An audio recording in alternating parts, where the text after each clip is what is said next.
오늘 하나님 말씀은 요한계시록 3장 15절에서 17절에 있는 말씀을 함께 보도록 하겠습니다. 찾으셨으면 제가 받들어 읽어드리겠습니다. 내가 내 행위를 아노니 내가 차지도 아니하고 덮지도 아니하는도다. 나는 내가 차든지 덮든지 하기를 원하노라.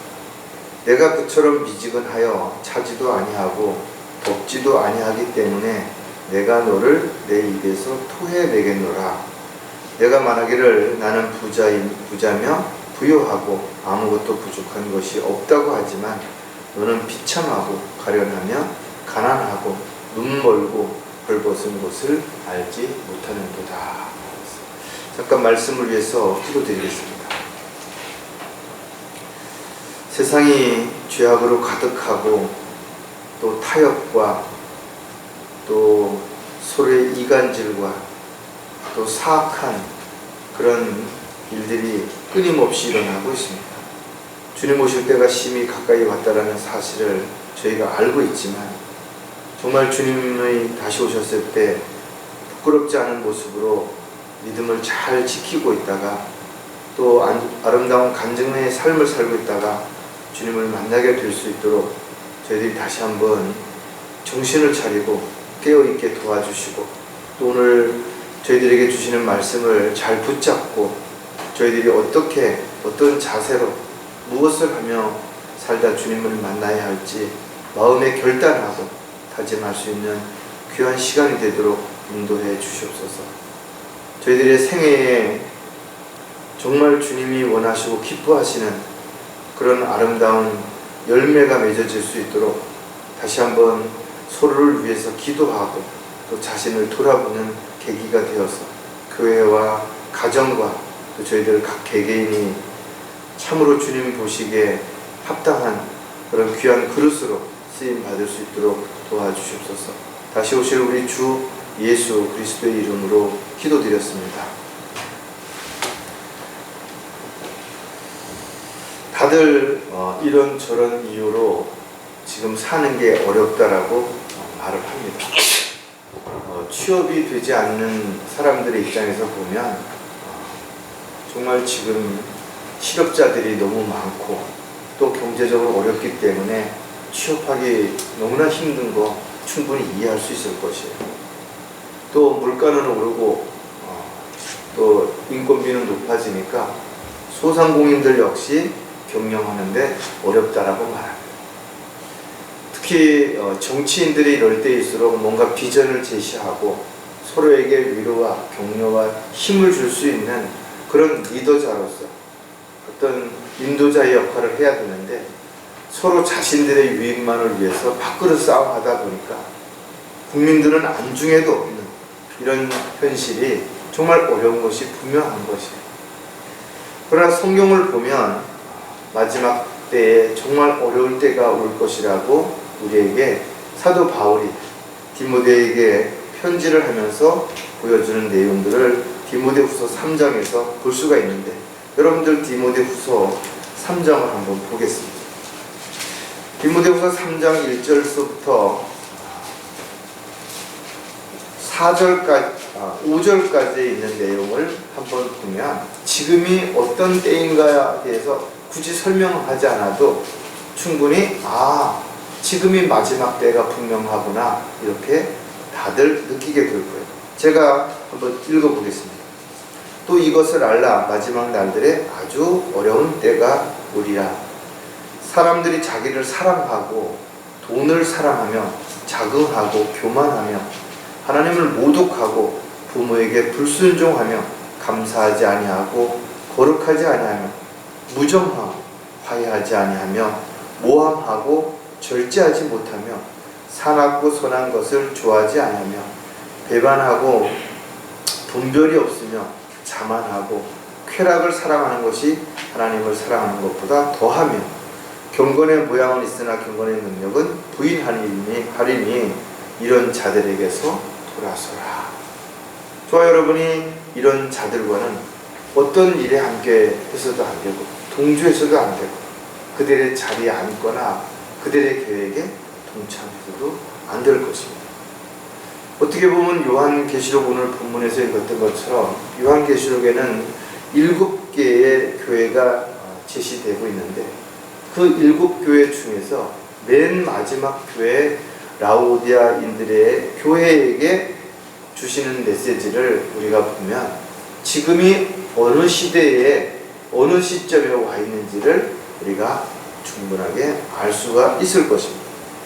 여기에서 중요한 것은 다른 6개의 교회는 지역의 이름을 따서 그냥 지역 교회 이름으로 불려지는 것이에요. 필라델피아, 에베소, 포나무 뭐 이런 식으로 스모나 이렇게 불려지는데 왜 마지막에 라오디아 교회는 지역의 이름을 따지 않고 라오디케아 교인들의 교회라고 표현을 하고 있는 것인가 이거죠.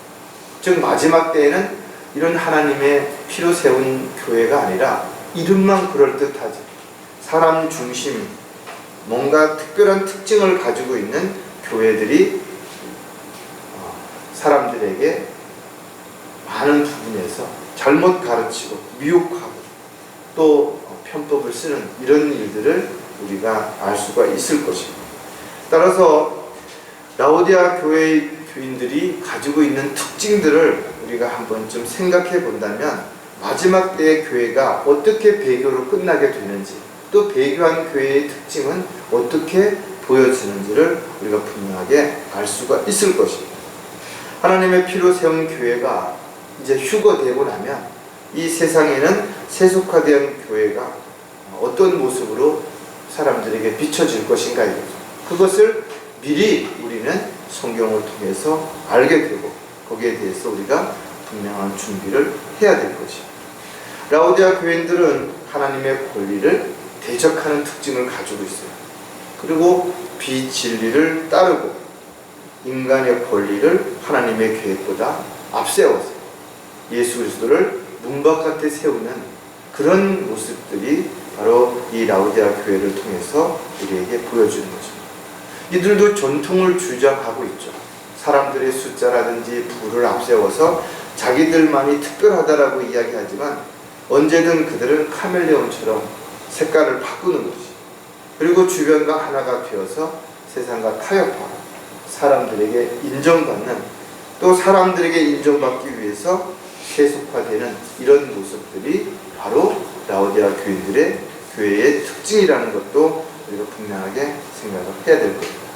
자, 오늘 설교 제목은 마지막 때 교회들의 세 가지 특징. 마지막 때에 일어날 일들에 대해서 우리가 알게 된다면 지금이 마지막 때라는 사실을 부인할 수 있는 사람은 아무도 없을 것이에요. 그리고 마지막 때에 어려운 때가 온다라고 했고 지금 사실 그렇다라는 거죠. 심하면은 육신으로 오신 예수 그리스도를 부인하는 이런 일들이 교회에서도 일어나고 오히려 자칭 자신이 재림한 예수라고 주장하는 이런 사이비들에 의해서 수많은 사람들이 세뇌되고 그들을 숭배하는 어처구니 없는 일들도 일어날 것이라는 것이죠. 사도 바울은 데살로니가에 편지하면서도 아무도 어떤 모양으로든지 너희를 미혹하지 못하게 하라 했어요. 수단과 방법을 가리지 않고 마귀와 마귀의 종들이 구원받은 그리스도인들조차도 미혹하고 실족시키기 위해서 수단과 방법을 가리지 않을 것이라는 것을 우리에게 가르쳐주는 거죠. 따라서 중요한 것은 이러한 교회의 실상이 현실적으로 현명하게 두드러지게 분명히 나타나고 있음에도 불구하고 수많은 사람들이 그 교회에 다니고 있는데도 이것을 알지 못한다. 또 알았다 하더라도 빠져나오지 않고 거기에 머물고 있는 것은 그들이 이미 너무 깊이 세뇌됐기 때문인 거죠. 이미 자신이 마귀의 종으로 살고 있는데 그 자체도 알지 못하기 때문에 어떤 위험성이 있는지 영적인 눈도 영적인 귀도 다 감기고 막혀있기 때문에 보지도 듣지도 못하는 채 그저 함께 배교의 물결에 떠내려가고 있는 거죠. 참으로 안타깝지만 저와 여러분이 이와 같이 마지막 때를 살고 있는 입장에서 다시 한번 우리가 우리 교회 자체를 돌아보고 또 우리 주변에 있는 교회들을 살펴보면서 우리가 해야 할 일들이 무엇인가 다시 한번 마음에 되새기고 결단하는 계기가 되었으면 좋겠습니다. 자, 마지막 때 교회들에게서 나타나는 특징을 하나씩 살펴볼 텐데, 가장 먼저 사람들에게 맞추려고 애쓴다는 거예요. 그 초점을 맞추는 대상이 하나님이 아니라 사람인 것이. 그러니까 하나님 중심이 아니라 사람 중심인 것이. 하나님을 기쁘시게 해드리려고 하는 것이 아니라 사람을 기쁘게 해드리려고 한다. 이런 일들이 교회 안에서 일어나고 있다면, 이것은 이미 배교의 물결에 휩쓸려 내려가고 있는 교회가 분명하다, 이렇게 알 수가 있죠. 라오디케아라고 하는 말은 우리나라 말로 번역을 하면 시민의 권리 또는 정의라는 이름으로 이렇게 부를 수 있어요. 하지만 그들이 실질적으로 보여주는 것들은 정의롭지 않은 것입니다. 자신들의 이익을 위해서 많은 사람들이 그것을 동조하면 그것을 마치 현실적으로 옳은 것이라고 이야기를 하는 것입니다. 저는 정치에 대해서 별로 그렇게 큰 관심을 갖거나 어느 쪽에 속해 있지는 않지만, 요즘 뉴스를 보면 국회의원들이 하는 짓은 국민들에게 관심을 갖는 거 없어요. 어떻게 하든지 자기 당과 자기의 유익, 그리고 또다시 국회의원을 하고자 하는 그 욕심 때문에 수단과 방법을 가리지 않고, 거짓말도 양심도 없어요. 또 이것이 얼마만큼 국민들에게 피해가 돌아갈지, 그리고 후손들에게 얼마만큼 악영향이 미칠지 이런 거 관심이 없다. 지금 당장 나에게 유익이 된다면 언제든지 세상과 타협하고 불의와 편법, 불법 이런 것들을 저지를 수 있는 거죠. 즉 자신의 배를 위해서 사람들의 권리를 주장하고, 또 인정받고 칭찬받기 위해서 사람들을 속이는 위선적인 삶을 살아가는 그런 수많은 교인들에 의해서 교회는 서서히 배교의 물결에 휩쓸려서 내려가고 있는 것입니다. 우리나라에 보면 대형 교회라고 하는 수많은 사람들이 모이는 교회들이 상당히 많이 있죠. 강릉에도 수천 명이 모이는 교회만 해도 몇 군데 듭니다. 그런데 중요한 것은 그 교회에 다니는 사람들이 하는 일들이, 또 생각하는 것들이 전혀 성경적이지 않다라는 것이죠. 자기 중심적, 자기 기복적인 것, 또 세상의 어떤 유익한 것들을 추구하는 그런 모습 속에서 살아가고 있다라는 것. 안타깝게도 그럼에도 불구하고 이런 교회에 항상 사람들이 북적거리는 것이죠. 교회에 문제가 있고 목사가 어떤 문제, 세상적인 어떤 그런 뉴스에 나올 만한 불법을 저지르고 파렴치한 행동을 했음에도 불구하고 시간이 지나면 또다시 그곳에 새로운 사람들이 모이는 것은, 즉 하나님이 원하시고 기뻐하시는 지체로서의 역할이 아니라 그냥 예배를 드리러 다니는 거예요. 예배를 보러 다니는 것이에요. 자기의 마음의 안정을 위해서 모든 것을 자기 스스로 판단하고 결정하고, 또 대다수의 목소리에 따라서 거기에 따라가는 이런 많은 사람들이 바로 라오디아 교회의 모습과 너무나 동일하다라는 거죠.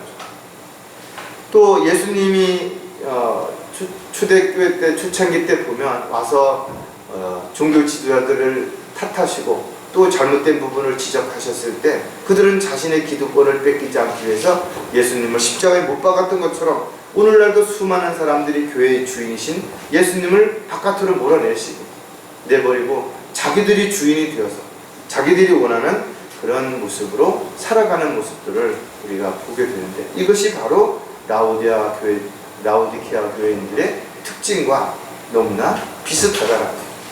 자, 사람들에게 맞추려고 애쓰는 자들은 또 어떤 특징들을 가지고 있는가 하면, 그들은 목사를 우상처럼 여긴다라는 거죠.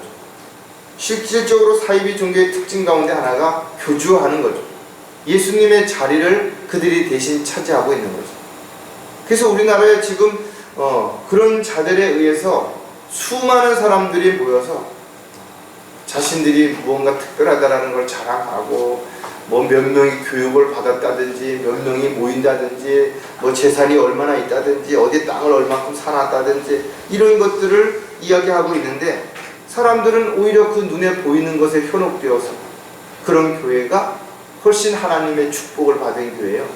하나님이 원하는 그런 교회라고 생각을 한다.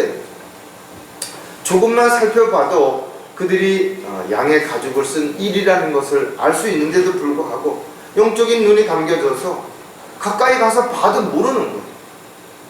볼 수 있는 능력이 없는 거예요. 또 마지막 때는 많은 사람들이 자신의 귀를 진리에서 돌이켜 헛된 이야기에 귀를 내어주고 이런 우상 목자들의 가르침을 따르고 그들의 인도함에 따라서 어디로 가는지도 모른 채 소경처럼 끌려가는 거죠. 어떻게 보면 우상 목자들은 교회를 찾는 영적 무지한 사람들을 아주 정중하고 그럴듯한 말로 사람들을 속여서 안심하게 만들 뿐만 아니라 능수능란한 말솜씨, 또 멋진 제스처, 또 관중들을 휘어잡는 카리스마, 이런 것들로 사람들을 꼼짝하지 못하도록 해서 종처럼 부린다는 거죠. 디모데 후서의 4장 3절에 보면 때가 이르리니 사람들이 건전한 교리를 견디지 못하고 그들 자신의 정욕에 따라 가려운 귀를 즐겁게 해줄 선생들을 많이 들으랴. 지금 교리적인 어떤 부분을 가지고 이야기하면 그 골치 아프게 그런 거 얘기하지 마라 이거죠. 그럼 어떤 얘기를 좋아하냐? 하나님은 사랑이시다. 하나님은 모두를 다 사랑하시고 모두에게 복 주시길 원하신다. 누구든지 하나님만 믿으면 만사형통된다고 그렇게 가르치는 거죠. 또 자신만이 특별하다는 것을 주장하고 그런 것을 주장하기 위해서 뭔가 사람들하고 차별화된 것을 내세우기 위해서 특별한 계시를 받았다고 말한다든지 자신이 재림한 예수라고 떠들어대는 이런 일들이 일어나는 것이죠. 또 성경을 비유적으로 또 은유적으로 해석함으로 인해서 사람들이 잘 모르니까 자기 마음대로 뜯어 고쳐가지고 교회에 솔깃하게 그렇게 이야기하면서 사람들을 세뇌를 시키는 거지. 처음에는 좀 이상한 것 같은데 한 번, 두 번 자꾸 듣다 보면 그런가? 또 나만 그런 줄 알았는데 옆 사람들 또 그렇게 생각하고 다 따라하니까 다 그렇게 생각하는 거 보니까 그렇구나. 또 자기가 믿고 따르는 목사가 그렇다고 얘기하니까 그렇겠지. 이렇게 생각하다 보니까 점점 조금씩 점점 더 하나님의 뜻과 계획에서는 오직 사람 중심적인 그런 모습으로 변해간다는 거죠.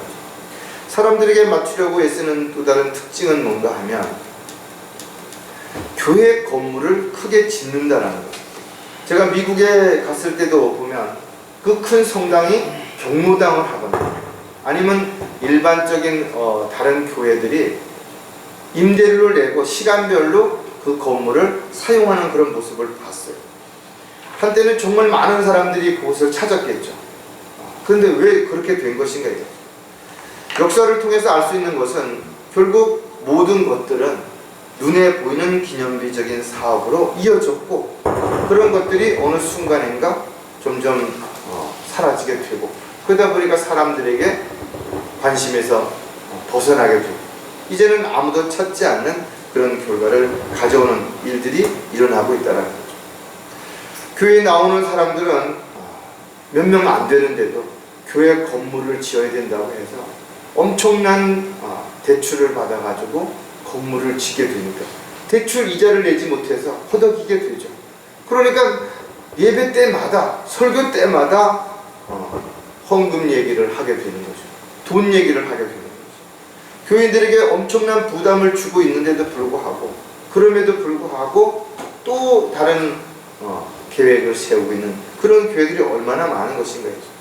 특히 주변에 다른 교회가 있다면 시기하듯이 다른 교단들보다는 우리 교단에서 만든 교회가 더 커야 되겠다고 그래서 필요 이상으로 건물을 크게 짓고 그 큰 건물을 관리하고 운영하는데 결국은 돈을 다 쓰게 되는 그런 일들이 일어나죠. 빚을 내서라도 건물을 크게 지면 사람들이 많이 올 거라는 착각 속에서 그들은 그렇게 하고 있고 또 세상 사람들은 그렇게 하는 것조차도 하나님이 축복해 주셨다라고 착각을 하고 있다는 거예요.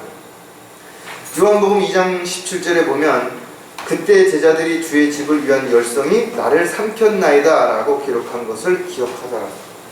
실질적으로 구약 성경을 보면 이스라엘 백성들은 성전 중심의 신앙생활을 했던 것이 맞죠.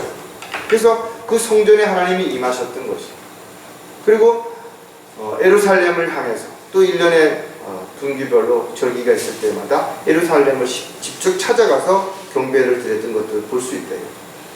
그러나 지금 이 시대에 교회 건물은 단지 예배를 드리기 위한 예배당에 불과한 것이에요.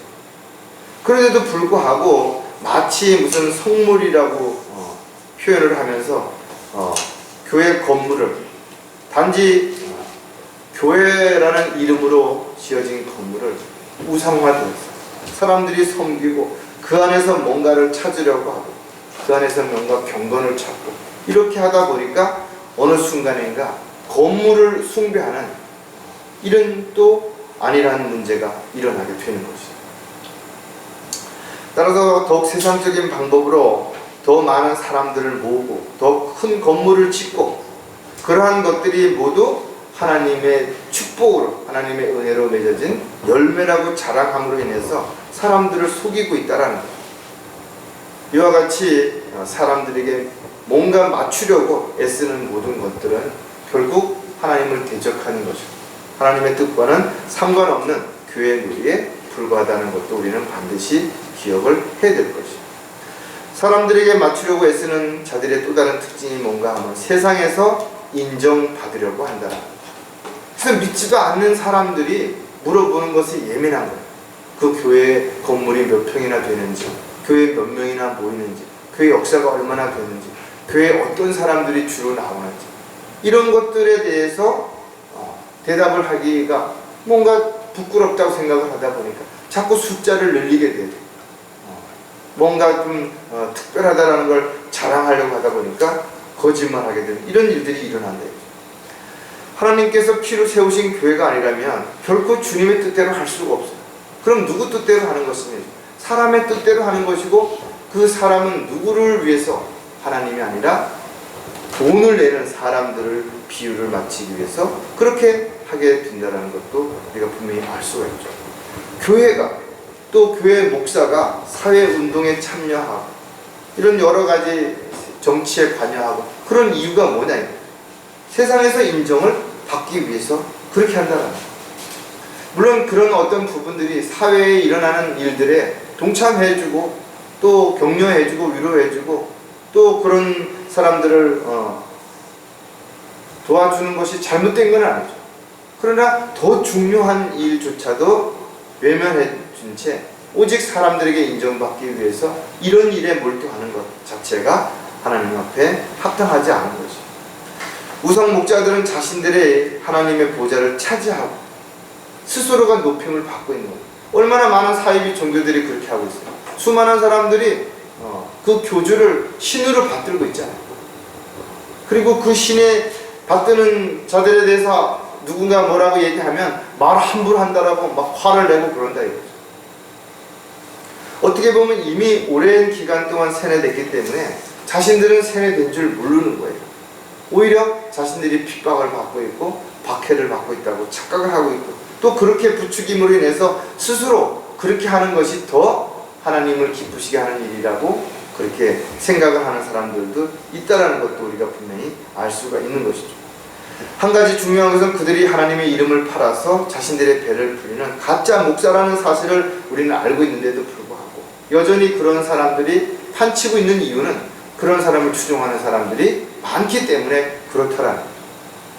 고린도후서 11장 13절에 보면 그러한 자들은 거짓 사도들이요 기만하는 일꾼들이요 자신들을 그리스도의 사도들로 가장한 자들이요.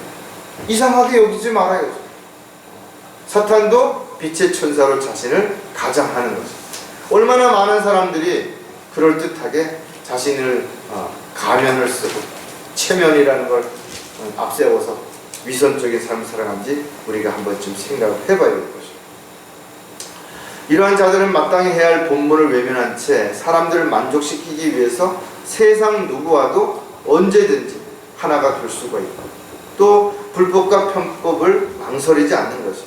왜? 그러면서도 그 결과만 좋으면 하나님이 축복해 주셨다라고 이야기하고, 또 많은 사람들이 그것을 열매라고 생각을 하기 때문에 그렇다라는 거죠. 그런 사람들은 세상 사람들이든 교회 나오는 사람들이 혹시라도 마음의 상처를 받을까봐 지옥이나 심판, 죄에 대해서 설명하기보다는 하나님의 사랑에서만 머물러 있는 것을 볼 수가 있는 거죠.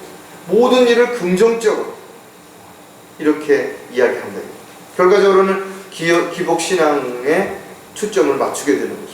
기념비적인 사역에 초점을 맞춰서 하나님이 아닌 사람에게 인정받으려고 하는 바로 이런 사람들이 라오디아 교회와 같은 특징을 갖고 있는 마지막 때의 교회의 한 모습이라는 것도 우리가 반드시 기억을 해야 될 것이죠. 마지막 때 교회들의 또 다른 특징이 뭔가 하면 사람들에게 자랑하고자 한다는 거죠. 성경은 분명 자랑하려고 하면 주 안에서 하라죠. 또 십자가 외에 다른 것을 자랑하려고 하지 말아요.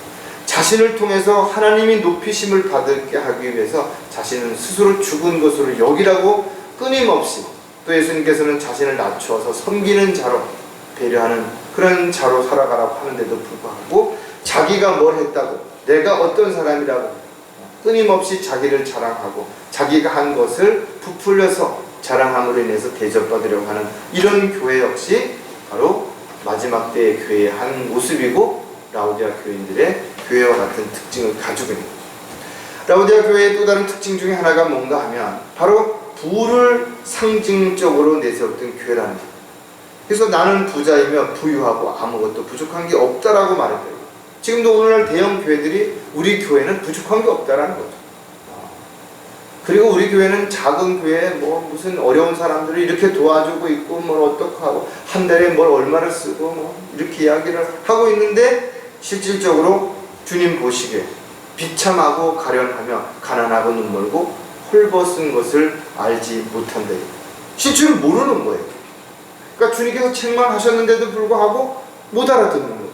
그러니까 여전히 지금도 그것을 자랑할 뿐만 아니라 더 뭔가 자랑거리를 만들기 위해서 금방 멀쩡한 것도 허물고 새로 짓고 뜯고 이런 일들이 반복되는 거죠. 그러면 이런 사람들은 어떻게 해야 되느냐 이죠. 그거에 대한 대책도 가르쳐주고 있다 이죠. 금을 사서 부유하게 펴고 흰옷을 사서 입음으로 너희 벌거벗은 수치를 드러내지 않게 하며, 또 안약을 내 눈에 발라보게. 안약을 눈에 바르는 건 뭐예요? 영적인 눈이 떠져야 되는 것이죠. 흰옷을 사서 입은 행실을 옳게 함으로 세마포를 입은 것처럼 우리 행실을 통해서 열매가 맺어져야 되는 거예요. 금을 사서 부유하게 되는 것, 우리의 믿음이 굳건해져서 우리의 모든 것들이 하늘에 쌓아놓는 그런 삶이 되어야 되는데, 그러면 관심이 없다. 왜? 영적인 귀와 눈이 다 멀고 닫혀져 있기 때문에 그런 것이죠.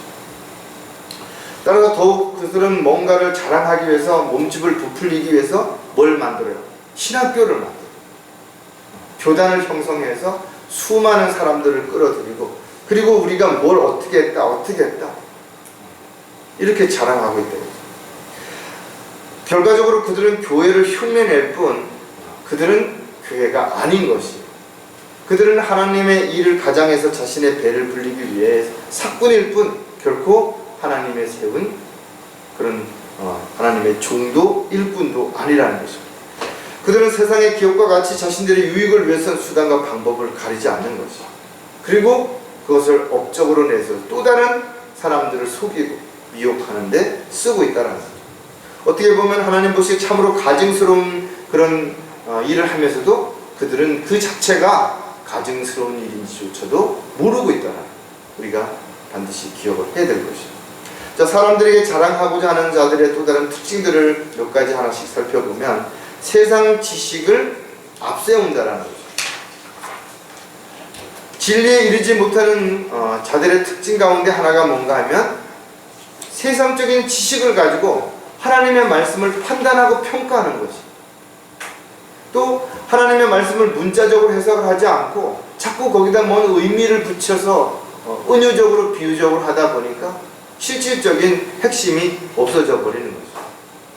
분명 성경은 하나님의 말씀을 시대와 대상을 잘 나누어서 적용시킴으로 인해서 부끄럽지 않은 일꾼이 되어야 되는데 시대도 나누지 못하고 대상도 못 나누는 거죠.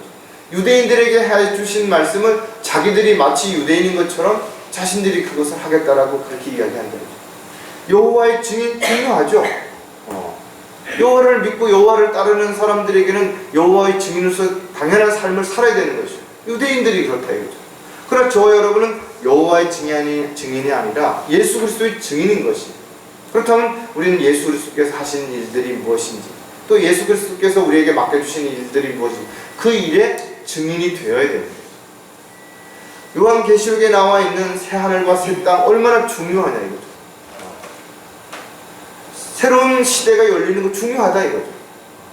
그러나 우리는 그 천년 왕국에서 왕으로 통치할 텐데 거기에 왜 무슨 깃발을 꽂고 부족을 나누고 무슨 지파를 나누고 그런 일들을 하는 것이에요.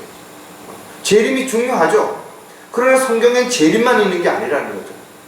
재림도 중요하지만 오직 재림 한 가지만 놓고 휴가 한 가지만 놓고 거기에만 초점을 맞출 것이 아니라 그런 모든 것들을 다 우리가 골고루 잘 지혜롭게 받아들여서 우리의 삶이 믿음과 소망과 사랑이 잘 어우러져서 주님 보시기에 합당한 삶을 살아가는 것이 상당히 중요합니다. 오늘날 수많은 목사들이 세상에서의 어떤 철학, 박사, 무슨 박사 이런 걸 앞세워가지고 자랑삼아 그걸 프로필에다 쓰고 있다. 무슨 중요하냐 이거예요 그게. 왜? 사도 바울은 이런 것들을 모두 배설물처럼 버렸다라는 거예요. 이런 것들은 세상적인 일을 할 때 세상적인 어떤 위치에 있을 때는 이게 필요하죠. 왜? 세상에 자격이 없는 사람을 써주지 않으니까. 그러나 목사가 목회를 하는 데 있어서 그것이 중요한 건 아니라는 거죠. 디모데후서 3장 7절에 보면 항상 배우나 진리의 지식에는 결코 이룰 수 없느니라. 얼마나 많은 교회들이 일주일에 몇 시간씩 성경 공부 모임, 성경 학교, 무슨 뭘 하냐 이거죠. 그러나 왜 진리 지식에 이룰 수 없는 것인가 이거죠. 그들이 진리를 사랑하지 않기 때문에 그런 거죠. 하나님을 두려워하고 성령께서 자신을 주관하시도록 자신을 내어드려서 성령께서 조명을 주시고 지각을 열어주셔야 되는데 스스로가 뭔가를 하려고 하다 보니 자기가 남보다 특별하다고 생각하고 더 잘할 수 있다고 교만에 빠지다 보니까 결국은 하나님 쓰시기에 합당한 도구가 될 수 없는 것입니다. 그래서 하나님 안 쓰시는 것입니다. 성경을 우리에게 주신 것은 우리가 모든 것을 판단하는 데서 잣대가 되도록 또 평가하고 결정하는 데서 최종 권위가 되도록 그렇게 주신 것입니다. 근데 성경은 그냥 하나의 상징으로만 보고 자기 생각, 자기 지식, 경험을 앞세우는 그들이 내세우는 그 어떤 것도 하나님 보시기에 합당하지 못하기 때문에 하나님께서 쓰시지 않은 것입니다. 조명을 받지 못하면 아무리 눈이 좋아도 빛이 없으면 볼 수 없는 것입니다. 귀가 막혀 있으면 듣지 못하는 것처럼 그래서 귀 있는 자는 들을지어다. 귀가 막혀 있는 사람은 못 듣는 것이죠. 저와 여러분은 세상 지식이 아니라 하나님의 말씀의 지식을 통해서 우리가 좀 더 하나님께 더 가까워지고 하나님이 원하시고 기뻐하시는 일의 도구로 쓰임을 받아야 될 것입니다. 사람들에게 자랑하고자 하는 사람들의 또 다른 특징은 색다른 것을 보여주려고 합니다. 그래서 참 안타깝지만 기초도 제대로 안 됐는데 뭔가 새로운 걸 보여주려고 하다가 사고를 치거나 문제를 일으키는 사람이 얼마나 많습니다. 교회는 다양한 조직과 행사를 통해서 사람들을 교회에 붙잡으려고 안간 힘을 쓰고 있는 것입니다. 그래서 서로 다른 교회에 가게 되면 양을 훔쳐가느니 빼앗아가느니 목사들끼리 교회들끼리 싸움을 하고 교회가 또 분열이 일어나서 서로 옆에다 교회 건물을 짓고 오르니 그러니 이런 이야기들을 하고 있다. 세상적인 방법으로 그들은 교회를 운영하고 또 세상적인 방법으로 교회를 통해서 자신들의 유익을 취하려고 하기 때문에 이런 문제가 생기는 거죠. 그래서 남들과 좀 색다르게 하려고 십자가를 더 크게 만들고 교회 종탑을 더 높게 만들고 더 웅장한 파이프 오르간을 사다 놓고 강대상이 멀쩡한데도 몇십만 원, 몇백만 크리스탈로 강대상을 바꾸고 음향시설이 잘 되어 있는데도 불구하고 또 새로운 음향시설로 바꾸고 이런 것들이 뭐냐 이거예요. 좀 뭔가 사람들에게 이목을 끌고자 하는 거죠. 따라서 저와 여러분이 분명한 것은 하나님을 믿고 하나님의 자녀로서 또 일꾼으로 살아가는데 그리스도의 향기가 나야 되겠죠.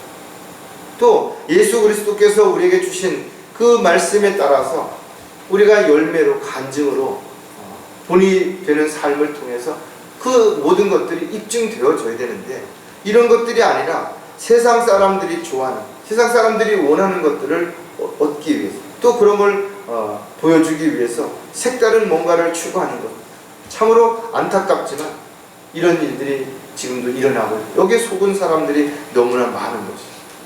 요한복음 4장 23절에도 보면 그러나 참된 경배자들이 아버지께 영과 진리로 경배 드릴 때가 오나니 바로 지금이라 이는 아버지께서 자기에게 경배 드리는 그런 자들을 찾으십니다. 교회를 선택할 때 교회 건물을 보고 교회를 선택하는 거예요. 교회 목사의 어떤 이력 이런 걸 보고 선택한다. 학력 뭐 이런 걸 보고. 참으로 안타깝게도 무슨 열린 예배, 경배와 찬양, 콘서트 예배, 인터넷 예배 이런 다양한 이름으로 지역교회라는 것이 아니라 다양한 사람들을 대상으로 하는 이런 지체가 아닌 이런 교회들이 점점 늘어나고 있고 이런 예배가 사람들에게 인정을 받아요. 사람들이 교회까지 갈 필요가 없다 이거. 집에서 그냥 편안하게 TV 보면서 예배 드리고 유튜브 보면서 예배 드리는 거죠. 그리고 이런 사람들을 대상으로 해서 설교하는 사람들은 점점 자극적으로 호객행위를 하는 겁니다. 유튜버들이 그 자극적인 단어들을 써서 앞에다가 그 타이틀을 넣잖아요. 그래야 사람들이 관심을 갖는 것처럼 이 교회 역시 마찬가지로 인터넷 예배를 통해서 이렇게 하고 온라인으로 돈을 받아들이고 수단과 방법을 가리지 않는 거죠. 사람을 끌고 모을 수만 있다면 무슨 짓이든 하는 거죠. 영과 진리로 드리는 경배가 아니라면 하나님은 절대 받으시지 않으시는 거죠. 아무리 수많은 사람들이 모이고 수많은 사람들이 댓글을 달아도 아무 의미가 없다라는 거예요. 결국 하나님께 드려지지 않는 이런 예배들은 모두 헛된 예배가 되는 거예요. 이거는 마귀에게 드리는 예배가 되는 것이죠. 참으로 안타깝게도 많은 사람들이 죽은 자들을 숭배하고 이런 헛된 것들에게 숭배를 하면서 색다른 뭔가를 보여주려고 하지만 착각하는 거예요. 사람들에게 자랑하고자 하는 자들의 또 다른 특징이 뭔가 하면 기복신앙과 연결시킨다. 그러니까 결과적으로 뭐니 어쩌고 저쩌고 이야기를 해도 마지막에 가서는 모두 기복으로 연결이 되는 거예요. 그래서 믿음이 좋아서 사업이 잘 됐고 자식들이 좋은 대학에 들어갔고 건강이 회복됐고 그러면 예수님을 잘 믿고 잘 따르던 제자들 또 사도들 비참하게 그렇게 고난과 핍박과 어려움을 겪다가 죽은 사람들 잘못 믿어서 그런 것인 거죠. 지금도 많은 믿음의 형제 자매들이 힘들고 어려운 삶을 살아가는 믿음이 없어서 그런 것인가 이거죠. 집도 못 사고 뭐도 못하고 이러면 믿음이 없는 건가 이거. 돈과 명예, 권력 이것을 교회에서 하나의 믿음의 수단으로 또 믿음의 결과로 그렇게 평가하고 있기 때문에 사람들은 교회를 가면 뭔가 좀 더 나아지고 더 좋은 환경과 여건들이 주어질 거라고 생각합니다. 그러나 성경에 신실하게 살고자 하면 박해를 받을 거라고 합니다. 우리가 좁은 길을 선택하게 된다면 그만큼 그 길을 따르는 자가 없기 때문에 고독하고 외롭고 힘든다는 말이죠. 많은 사람들이 그 길을 가려고 하지 않는 그 길을 우리가 지금 가고 있는데 그렇게 편안하고 쉽고 즐겁고 그렇다면 누가 그 길을 안 가겠는 것인가 이거죠. 사무엘상 2장 6, 7절을 보면 주께서는 죽이기도 하시고 살리기도 하시고 음부로 끌어내리기도 하시고 끌어올리기도 하시는도다. 주께서는 가난하게도 하시며 부하게도 하시고 낮추기도 하시고 높이기도 하시는도다. 저와 여러분이 주님의 뜻대로 주님이 원하시는 삶을 살아가는데 그 결과가 어떠하든 하나님께서 그렇게 해주셨다면 감사하고 받아들이는 것이 가난하게도 하신다라는 거죠. 때에 따라서는 하나님이 이유가 있으신 것이 낮추기도 하신다라는 거죠. 항상 예수님을 믿으면 모든 부분의 머리가 되고 앞장서게 되고 그러는 것만 하는 거 아니라는 것이.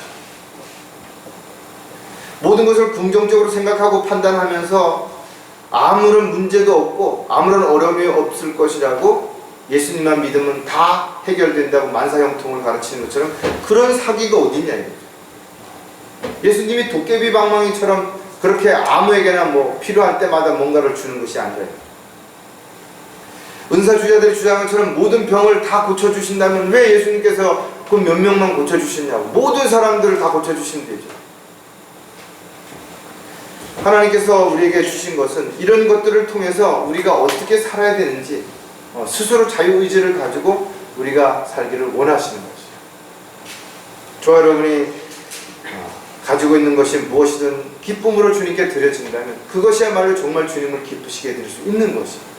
여러분의 능력이 어느 정도든 자신의 능력 안에서, 재능 안에서 주님을 기쁘시게 해드리는 삶을 살아가는 것만으로도 충분히 하나님을 기쁘시게 해드리는 도구로 쓰임받을 수 있다는 것 반드시 우리는 기억을 해야 될 것입니다.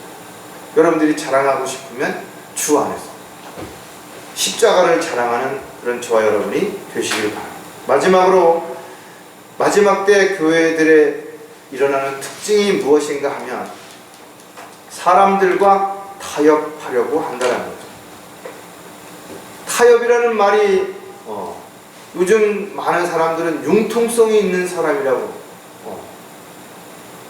누구든지 잘 융화하고 누구와도 잘 어울린다라고 이렇게 이야기할 수 있는 것처럼 보여질 수 있어요. 그러나 뭔가 다른 거를 어떤 목적 때문에 서로 양보하거나 서로 더 뭔가를 추구하면서 맺어지는 것이 타협인 것입니다. 그리스도인들은 타협이 아닌 것입니다. 기는 기 아니면 아닌 것입니다. 그래서 예 아니오로 대답해야 되는 것입니다.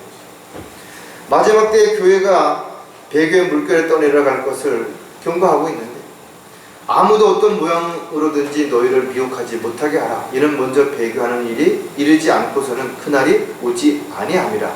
그리고 나서 죄의 사람 곧 멸망의 아들이 나타납니다. 우리가 휴거된 다음에 이런 일들이 일어나겠죠. 그러나 배교의 물결이라는 것이 어떤 식으로 흘러가고 어떻게 일어날지는 우리는 보고 있고 이미 성경을 통해서 알고 있는 것입니다. 배교한 교회가 왜 그 물결에서 헤쳐나오지 못하는 것인가 이거죠. 그들은 영적으로 죽은 교회이기 때문에 아무리 큰 덩치가 큰 동물이라도 죽으면 물살을 떠내려가지 물살을 거슬러 올라갈 수는 없어요. 그러나 아무리 작은 송사리라도 살아있다면 거친 물살을 헤쳐 올라갈 수 있다는 거죠. 다시 말해서 영적으로 거듭나지 않은 사람들은 절대로 이 시대의 흐름을 역행할 수가 없어요. 거부할 수가 없다는 거예요. 그래서 저와 여러분이 세상과 세상에 있는 것들을 사랑하지 않고 세상에 살고 있지만 세상에 속한 자가 아니라는 것을 스스로가 분명하게 인지한다면 사도 바울이 고백한 것처럼 나그네의 순례자처럼 우리가 살아가는 거죠. 정말 나그네 시절을 두려운 가운데 그렇게 살아가는 그런 마음, 그런 각오, 그런 열정을 가진 사람만이 이 시대를 역행해서 올라갈 수 있고 세상 사람들이 다 아니라고 하더라도 우리가 성경적이라면 옳다라고 주장하고 끝까지 나갈 수 있게 되는 것이.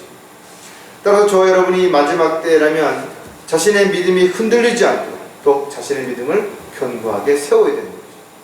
또 자신이 욕심 때문에 자꾸만 엉뚱한 것을 바라보고 마음을 뺏길 수밖에 없다면 그 마음을 단호하게 붙잡아야 돼요.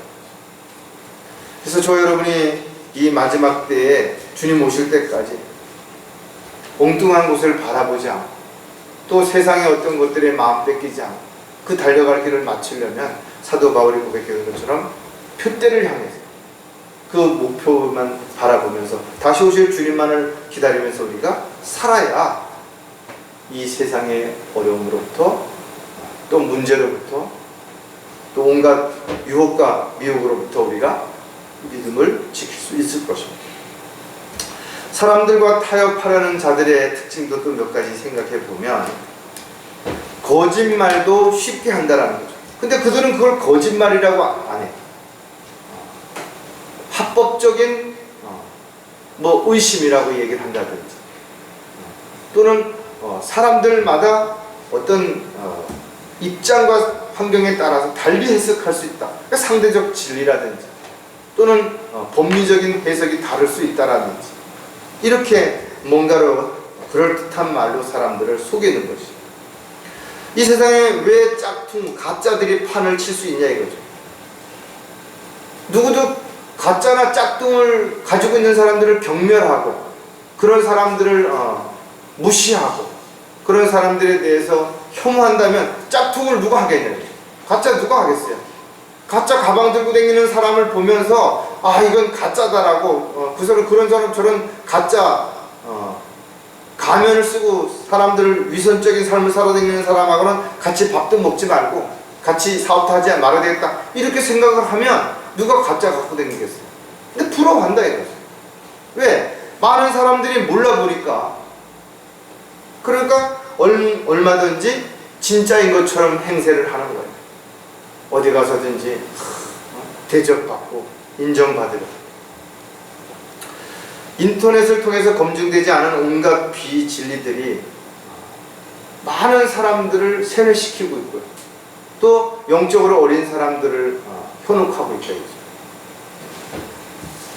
그들은 수단과 방법을 가리지 않는 것이.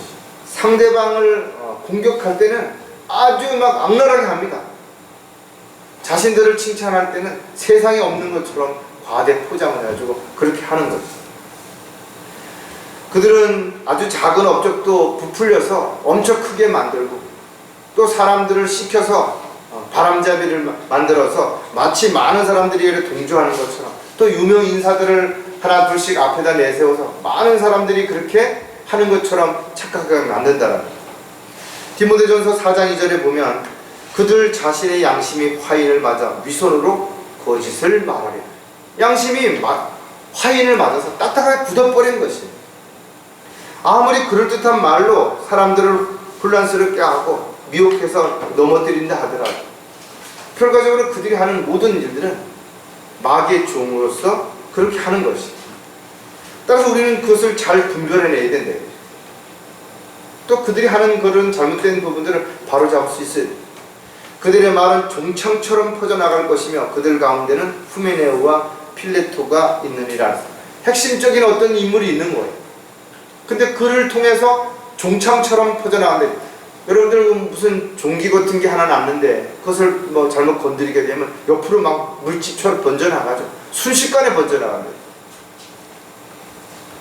이렇게 후메네오와 필레토 같은 자들이 지금도 수없이 존재하고 있고 이들이 수많은 사람들을 뒤에서 조종하고 있는 것이.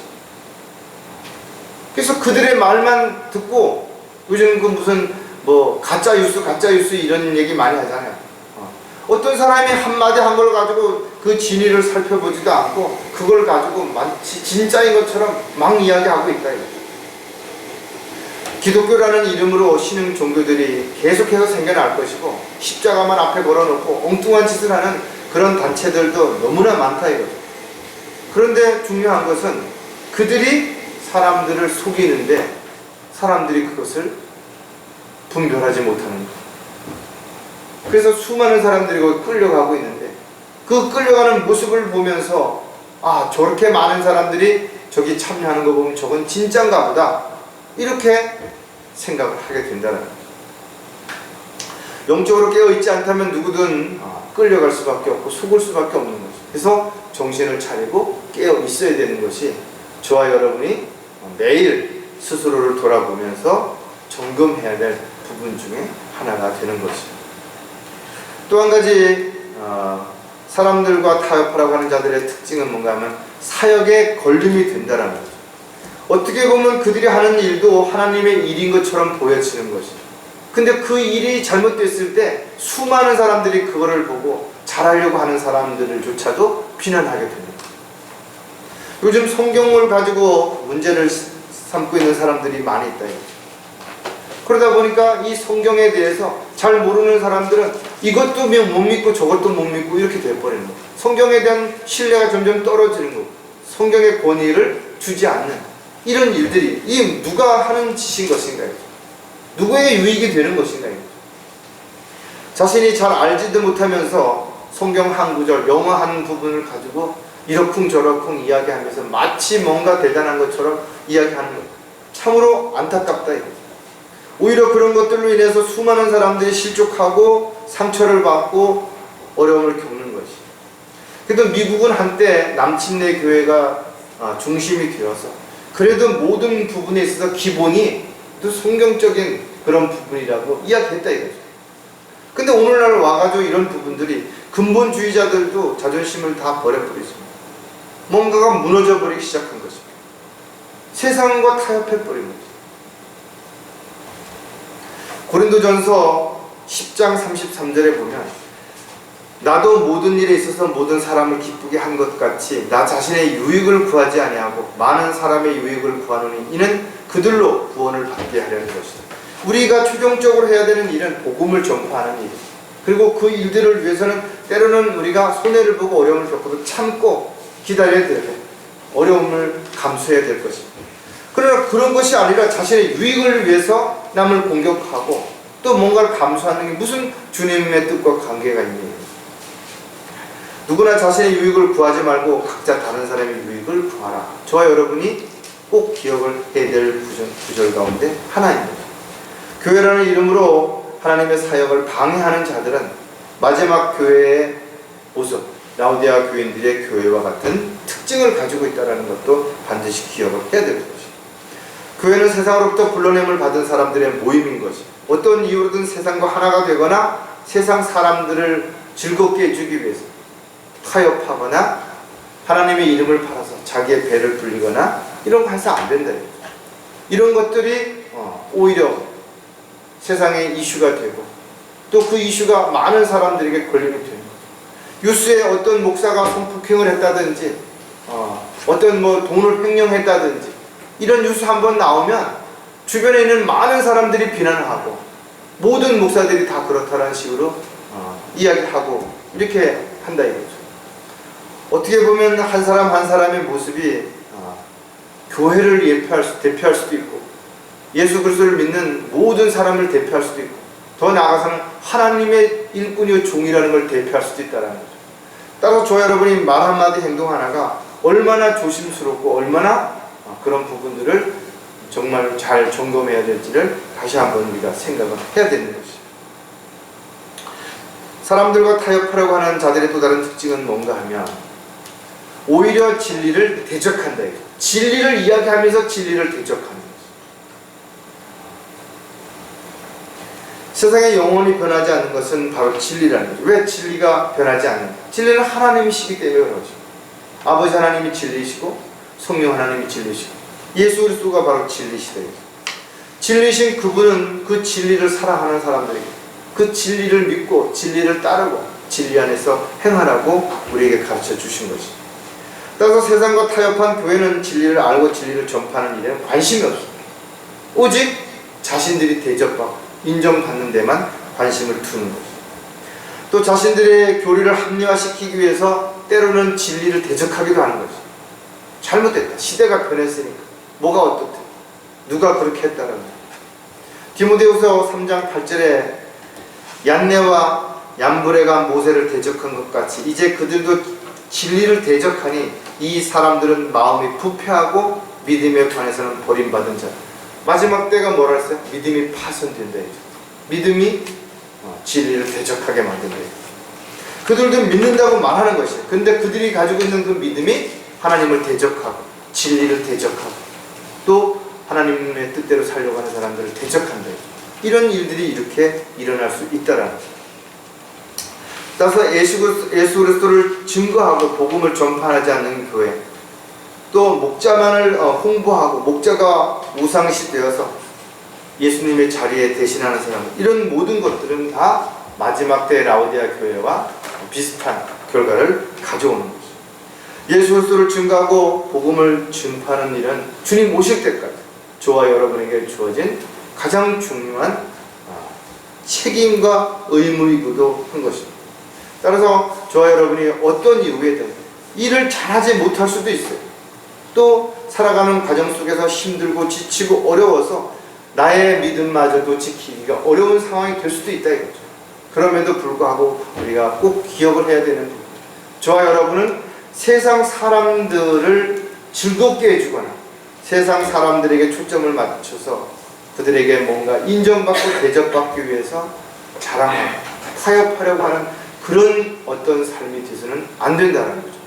반드시 주님을 기쁘시게 해드리고 주님께 영광을 돌려드리는 도구요, 일꾼이요, 종이라는 사실을 우리가 잊지 않는 가운데 비록 작은 일이지만 저와 여러분이 주님을 기쁘시게 해드리는 그 일들을 위해서 쓰임받는 도구가 되시기를 주님의 이름으로 부탁을 드리겠습니다. 기도하겠습니다. 하나님 아버지, 세상이 점점 주님 오실 때가 가까이 오고 있다는 사실을 저희들은 너무나 잘 알고 있습니다.